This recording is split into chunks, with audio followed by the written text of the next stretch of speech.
ఇవాళ నేను ఈ ప్రభుత్వాన్ని అడుగుతా ఉన్నా, ఎవరు ఇవ్వాలి ప్రమాణ పత్రం? నిజానికి మీకేమైనా సిగ్గుందా అసలు?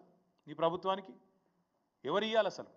నువ్వు ఇవ్వాలి, నీ ప్రభుత్వం ఇవ్వాలి. ఊరూరా ప్రమాణ పత్రము, డిక్లరేషన్ ఏమని ఇవ్వాలి? నువ్వు చెప్పు. నువ్వు అసలు నీ ప్రభుత్వం రుణమాఫీ చేసింది అని బయట డైలాగులు కొడుతున్నావు. పెట్టు ఊళ్ళల్లో లిస్టు. ఏ ఊళ్ళో ఏ రైతుకు ఎంత రుణమాఫీ అయిందో దమ్ముంటే పెట్టు లిస్టు. ఏ ఊరిలో ఏ రైతుకు నీ ప్రభుత్వం ఎంత రుణమాఫీ చేసింది, ఎన్ని ఎకరాలకు చేసింది, ఎన్ని లక్షలకు చేసింది పెట్టు దమ్ముంటే.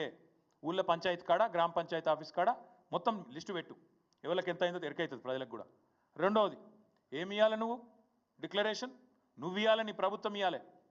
ఏమి ఇవ్వాలి చెప్పాలి. నువ్వు ఈ ఊరిలో ఎంతమంది భూ యజమానులు ఉన్నారు, ఎంతమంది కౌలు రైతులు ఉన్నారు, రేపు నువ్వు భూ యజమానులకు రైతు భరోసా ఎట్లా ఇవ్వబోతున్నావు, ఎట్లా నువ్వు కౌలు రైతులకు ఇవ్వబోతున్నావు లిస్టు పెట్టు. డిక్లరేషన్ నువ్వు. మూడో డిక్లరేషన్ నువ్వే ఇవ్వాలి. ఏ ఊర్లో బోనస్ ఎంతమందికి ఇచ్చినావు పెట్టు. ఏ ఊర్లో కాంటా ఎంత పెట్టినావు, ఏ ఊర్లో ఎంత కొనుగోలు చేసినావు, ఎంత జోకినావు, ఎంత కొన్నావు, ఎంతకు నువ్వు పైసలు ముట్టినాయి పెట్టు లిస్టు.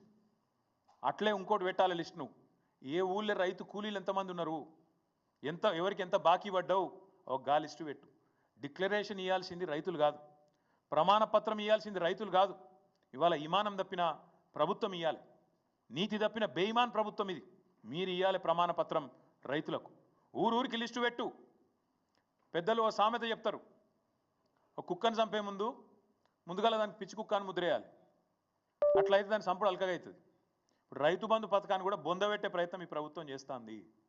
ముమ్మాటికి నేను మా పార్టీ తరఫున ఆరోపణ చేస్తా ఉన్నా. రైతు బంధు అనే ఒక విప్లవాత్మకమైన పథకాన్ని బీఆర్ఎస్ పార్టీ తెస్తే కేసీఆర్ ఆనవాళ్లను లేకుండా చేస్తా అని ఎప్పుడైతే రేవంత్ రెడ్డి చెప్పిండో అప్పుడే రైతులందరూ రాష్ట్రంలో అర్థం చేసుకుని ఉండాలి. దీన్ని కూడా ఖచ్చితంగా మింగేస్తాడు కాంగ్రెస్ పార్టీ, దీన్ని కూడా బొందబెడుతుంది రైతు బంధును అని.